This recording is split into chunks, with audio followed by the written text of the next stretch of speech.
दीप्ति और आप सभी का मेरे YouTube चैनल डॉक्टर दीप्ति होम्योस पे बहुत बहुत स्वागत है।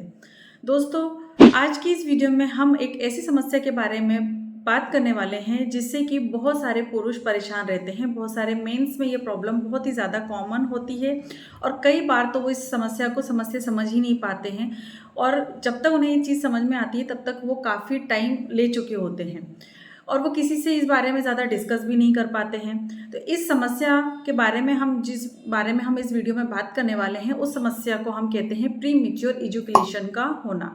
यानी कि आपको जो आपका वीर्य या आपका जो सीमेन है वो आपकी इच्छा से पहले निकल जाता है या हो जाता है इजैकुलेशन या इंटरकोर्स शुरू होने के बहुत कम समय में ही वो हो जाता है। तो ऐसे में दोनों ही पार्टनर जो हैं वो सेटिस्फाइड नहीं हो पाते हैं और इसी समस्या को प्री मैच्योर इजैकुलेशन कहा जाता है, जिसे हम पीई भी कहते हैं। दोस्तों, आज की इस वीडियो में हम प्री मैच्योर इजैकुलेशन क्या है, इसके क्या कॉजेज़ हैं, कारण किस वजह से हो सकते हैं, इसके सिम्टम्स क्या होंगे और कुछ होम्योपैथी मेडिसिन्स के बारे में हम बात करेंगे जो इस समस्याओं में इंडिविजुअलाइज करके सिम्टम्स को देखते हुए मेडिसिन जो है प्रिस्क्राइब की जा सकती है। तो दोस्तों, अगर आप मेरी इस वीडियो को पहली बार देख रहे हैं और अभी तक चैनल को सब्सक्राइब नहीं किया है तो चैनल को सब्सक्राइब करिए और बेल आइकन को ज़रूर प्रेस कीजिएगा और अगर वीडियो अच्छी लगती है तो लाइक भी करिए और शेयर भी। शुरू करते हैं और सबसे पहले समझते हैं कि प्री मैच्योर इजैकुलेशन आखिर होता क्या है। तो दोस्तों, प्री मैच्योर इजैकुलेशन एक सेक्सुअल डिसफंक्शन है जिसमें पुरुष अपनी इच्छा के अनुसार अपना जो वीर्य होता है, जो इजैकुलेशन होता है, उसे कंट्रोल नहीं कर पाता है। यह समस्या कभी कभी किसी व्यक्ति में हो सकती है, लेकिन यदि ये बार बार अगर होने लग जाए, ये समस्या आपको आपकी डेली रूटीन में अगर आपको समझ में आने लग जाए तो इससे आपको मेंटल स्ट्रेस भी आता है, मानसिक तनाव भी आता है और आपकी जो मैरिड लाइफ होती है वो भी अफेक्टेड हो जाती है। तो इसके उपचार की आवश्यकता वहाँ पर ज़रूर हो जाती है। तो सबसे पहले ट्रीटमेंट से पहले आपको उसके कॉजेज़ के बारे में जानना बहुत ज़्यादा ज़रूरी है कि आखिर क्या कारण होते हैं कि आपको प्री मैच्योर इजैकुलेशन हो जाता है। तो सबसे इम्पॉर्टेंट जो होता है, साइकोलॉजिकल कॉजेज़ हो सकते हैं। बहुत सारे केसेस में ज़्यादा कोई प्रॉब्लम नहीं होती है, वहाँ पर सिर्फ साइकोलॉजिकल कॉजेज़ होते हैं। जैसे कि बहुत सारे मेंस में परफॉर्मेंस एंजाइटी होती है कि वो ठीक तरीके से परफॉर्म कर पाएंगे या नहीं, और इसी एंजाइटी की वजह से उनको प्री मैच्योर इजैकुलेशन की प्रॉब्लम कई बार सामने आती है। बहुत बार बहुत सारे वजहों से उन्हें स्ट्रेस होता है, एंजाइटी होती है, बहुत ज़्यादा तनाव या चिंता होने की वजह से भी ये इस तरीके की प्रॉब्लम देखी जाती है। डिप्रेशन का होना, डिप्रेशन में अगर पेशेंट इस तरीके की चीज़ों में इन्वॉल्व है तो वहाँ पर भी उनमें ये समस्या देखने को मिल जाती है। कई बार अगर आपके रिलेशनशिप में किसी तरीके का स्ट्रेस है, रिश्तों में किसी तरीके का तनाव है, तो वहाँ पर भी ये समस्या अक्सर देखी जा सकती है। कई बार ऐसा होता है कि बहुत फर्स्ट टाइम परफॉर्मेंस कर रहे होते हैं, फर्स्ट टाइम इस चीज़ से या इस एक्टिविटी से वो गुजर रहे होते हैं, तो वहाँ पर एक तरीके का फियर होता है जिस वजह से स्टार्टिंग में इस तरीके की प्रॉब्लम देखी जा सकती है। लेकिन अगर यह चीज़ बार बार हो रही है तो उसके कॉजेज़ को रूल आउट करना बहुत ज़्यादा इंपॉर्टेंट हो जाता है। कई बार आत्मविश्वास की कमी का होना भी ऐसी सिचुएशन में देखा गया है। दोस्तों, इसके अलावा फिजिकल कुछ कॉजेज़ भी होते हैं जिसमें हार्मोनल इम्बैलेंस होना या हार्मोनल का असंतुलन होना भी एक वजह देखा जाता है, जिसकी वजह से वहाँ पर इस तरीके की प्रॉब्लम हो जाती है। अगर प्रोस्टेट में कहीं किसी तरीके का कोई इन्फेक्शन है या सूजन है तो ऐसी कंडीशन में भी आपको पीई की समस्या देखी जा सकती है। थायराइड की समस्या होने पर या नर्वस सिस्टम में किसी भी तरीके की कोई गड़बड़ है तो वो इनडायरेक्टली आपके जो सेक्सुअल ऑर्गन्स है वहाँ पर अफेक्ट करते हैं, जिसकी वजह से आपको पीई जैसी समस्या देखी जा सकती है। और अगर लंबे टाइम से आप कोई दवाइयाँ ले रहे हैं, बहुत टाइम से अगर किसी दवाइयों के संपर्क में हैं, तो उसके साइड इफ़ेक्ट के तौर पर भी आपको ये प्रॉब्लम देखी जा सकती है। इसके अलावा कुछ लाइफस्टाइल कॉजेज़ होते हैं। अगर आप बहुत ज़्यादा स्मोकिंग करते हैं या शराब का बहुत ज़्यादा सेवन करते हैं, बहुत ज़्यादा अगर हैवी आप स्मोकर हैं या अल्कोहलिक बहुत ज़्यादा हैं, तो वैसे लोगों में भी इस तरीके की या इससे रिलेटेड और भी बहुत सारी प्रॉब्लम्स देखी जाती हैं। अगर ठीक तरीके से आप नींद नहीं लेते हैं तो वहाँ पर भी इस तरीके के प्रॉब्लम देखी जाती है। अगर आप बहुत ज़्यादा मानसिक तनाव में हैं या ऐसी लाइफस्टाइल है जहाँ पर आपकी बिल्कुल भी फिजिकल एक्टिविटी नहीं है या शारीरिक व्यायाम की कमी है, तो वहाँ पर भी आपको इस तरीके की प्रॉब्लम देखी जा सकती है। तो ये कुछ कॉजेज़ हो सकते हैं। इसके अलावा कोई अंडरलाइंग डिजीज़ेस हैं या कोई किसी तरीके की कोई पैथोलॉजी है, तो वहाँ पर भी आपको ये सिम्टम्स देखने को मिल सकता है।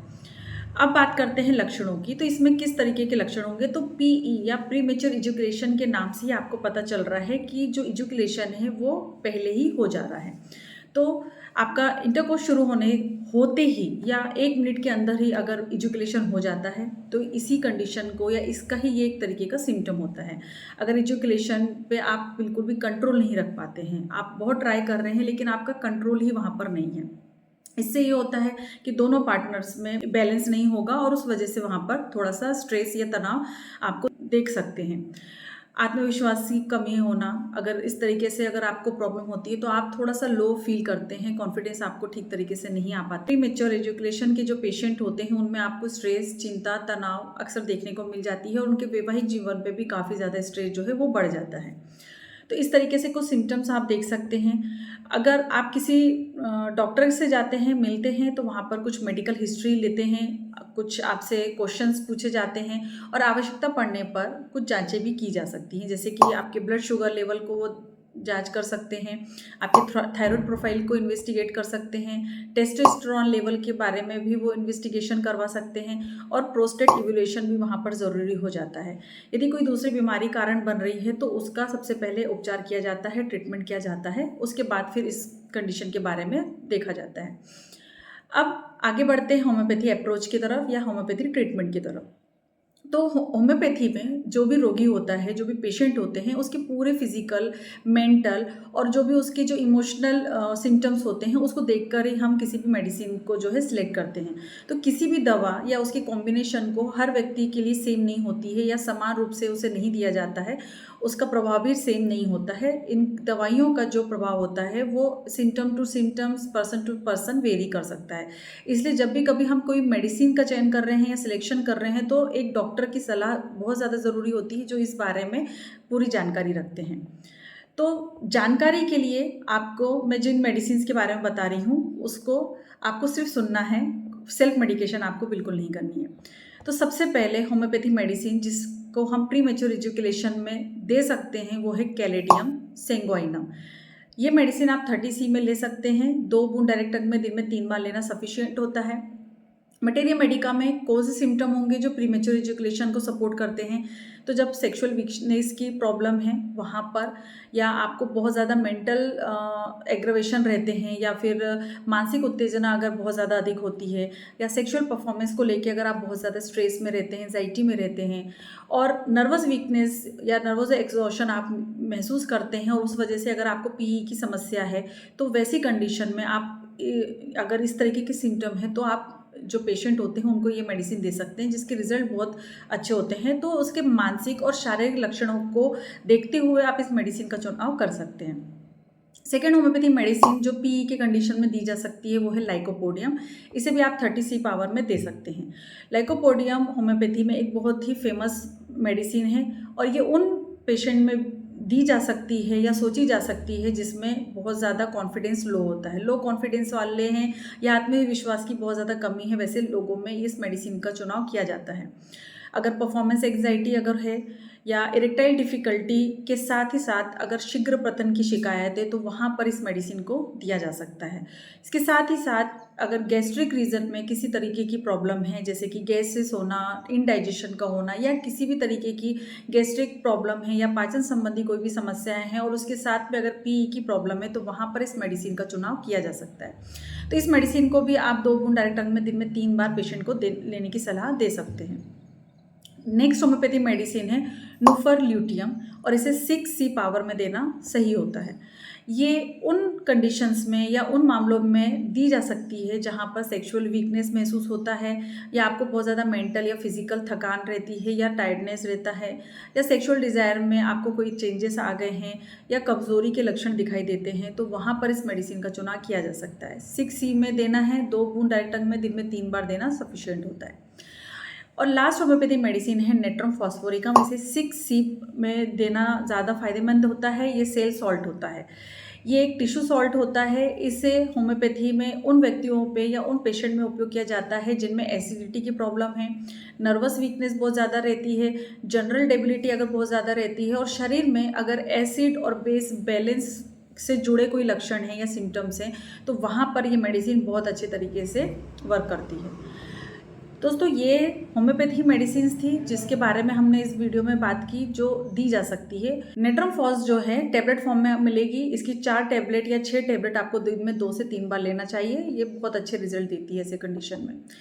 मेडिकेशन के साथ साथ कुछ लाइफस्टाइल टिप्स भी हैं, लाइफस्टाइल चेंजेस भी होती हैं, तो हमें केवल दवाइयों पर निर्भर नहीं रहना है और वो पर्याप्त भी नहीं है। कुछ बातें ऐसी होती हैं जिसका ध्यान आपको रखना चाहिए, जैसे आपको स्ट्रेस कम लेना है, तनाव में नहीं रहना है बिल्कुल भी। नियमित एक्सरसाइज करना बहुत ज़्यादा ज़रूरी होता है। एडिक्वेट स्लीप बहुत ज़्यादा इंपॉर्टेंट होती है। स्मोकिंग और एल्कोहल को आपको बिल्कुल भी नहीं करना है, अवॉइड करना है। हेल्दी डाइट आपको लेनी है। पार्टनर के साथ आपको एक अच्छे तरीके से खुलकर बातचीत करने की वहाँ पे बहुत ज़्यादा नीड होती है। यदि समस्या बहुत ज़्यादा लंबी टाइम से चली आ रही है, लगातार बनी हुई है, कुछ चेंजेस करने से, लाइफस्टाइल चेंजेस करने से, डाइट चेंजेस करने के बाद भी अगर नहीं ठीक हो रही है, तो फिर वहाँ पर डॉक्टर से सलाह लेना बहुत ज़्यादा इंपॉर्टेंट हो जाता है। हमेशा ध्यान रखना है आपको कि होम्योपैथी दवाइयाँ इंडिविजुअल के लक्षणों के आधार पर चुनी जाती है और बिना उनकी पूरी केस टेकिंग लिए, उनके पूरे सिस्टम को समझे हुए हम किसी भी तरीके की मेडिसिन लेने की सलाह बिल्कुल भी नहीं देते। अगर आपको इस तरीके की बहुत ज़्यादा समस्या है, लंबे टाइम से चली आ रही है, दर्द है, इरेक्शन है या डायबिटीज़ की प्रॉब्लम है, थायराइड की प्रॉब्लम है, तो हमें सबसे पहले इन समस्याओं से डील करना इम्पॉर्टेंट हो जाता है और उसके बाद में फिर हम बाकी की चीज़ें देखते हैं। सो दोस्तों, प्रीमेच्योर इजैकुलेशन एक आम समस्या है। बहुत सारे पेशेंट में इस तरीके की प्रॉब्लम देखने को मिल जाती है और इसका मतलब ये नहीं है कि इसका कोई समाधान नहीं है, इसका कोई ट्रीटमेंट नहीं है। अगर सही जानकारी है, हेल्दी लाइफस्टाइल है और अगर आप मानसिक या मेंटल स्ट्रेस से दूर रहते हैं और अगर उसका प्रॉपर और एकदम इफ़ेक्टिव ट्रीटमेंट अगर आप लेते हैं तो आपको इसका बेनिफिट ज़रूर मिलता है। सो दोस्तों, अगर ये वीडियो आप सभी को पसंद आई है तो इस वीडियो को लाइक करिए। अगर ये इन्फॉर्मेटिव लगी है वीडियो तो इस वीडियो को उन दोस्तों के साथ शेयर करिए जिनको ये वीडियो इंपॉर्टेंट है या हेल्पफुल हो सकती है। और हमारे चैनल को इसी तरह की वीडियो देखने के लिए सब्सक्राइब करना बिल्कुल ना भूलें। इसके बाद मिलेंगे हम नेक्स्ट वीडियो में। तब तक के लिए बाय बाय। अपना ध्यान रखें, खुश रहें, धन्यवाद।